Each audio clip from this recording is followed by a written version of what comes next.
ఈరోజు కర్నూలులో మన ప్రధానమంత్రి మోడీ గారి పర్యటన సందర్భంగా నేను ఈ ప్రభుత్వం విఫలమైంది నా కేసులో న్యాయం చేయడానికి అని నేను ప్రభుత్వంని అడిగాను. మోడీ గారి అపాయింట్మెంట్ ఇప్పించమని అడిగితే మోడీ గారి అపాయింట్మెంట్ ఇప్పించకుండా పోవడంతో పాటు మమ్మల్ని ఇంట్లోంచి కూడా ఎక్కడికి ఎటు వెళ్లకుండా మమ్మల్ని హౌస్ అరెస్ట్ చేసిన ఈ ప్రభుత్వానికి ఘనత దక్కుతుందని అడుగుతా ఉన్నాను.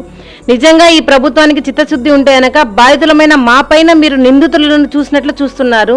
నిందితులకేమో విఐపి పాసులు ఇచ్చి ప్రధానమంత్రి మోడీ గారిని మీరు కల్పిస్తున్నారు. అదేవిధంగా బాధితులమైన మమ్మల్ని మాత్రం మీరు హౌస్ అరెస్ట్ చేసి తెల్లవారుజామున 4 గంటలకే పోలీసు వాళ్ళని ఇంటి చుట్టూ పంపించి మమ్మల్ని ఇంత నరకానికి మీరు గురి చేస్తున్నారు. మమ్మల్ని మానసికంగా మరొకసారి మమ్మల్ని చంపేస్తుంది ఈ కూటమి ప్రభుత్వం అని తెలియజేస్తా ఉన్నాను. మీరే పవన్ కళ్యాణ్ గారు చెప్పారే కదా, డిప్యూటీ సీఎం అయిన ఫస్ట్ సంతకం సుగాలి ప్రీతి కేసు అన్నారు. 16 నెలలు అవుతుంది, ఇప్పటి వరకు మీరు ఒక సంతకం కాదు కదా, కనీసం సుగాలి ప్రీతి కేసు గురించి ఏమైనా పురోగతి చేశారా? నిజంగా పవన్ కళ్యాణ్ గారు మీరు గద్దె ఎక్కిన తర్వాత ఎలాంటి మాటలు మాట్లాడుతున్నారో ప్రజలందరూ గమనిస్తున్నారు. మాలాంటి బాధితులకు మీరు ఎంతగా సపోర్ట్ గా ఉన్నారు, ఏం మాటలు ఇచ్చి మాట మరుస్తున్నారు అందరూ చూస్తున్నారు. పవన్ కళ్యాణ్ గారు నిజంగా మా ఉసురుని మీ కుటుంబానికి ఖచ్చితంగా తగులుతుందని నేను చెప్తా ఉన్నాను.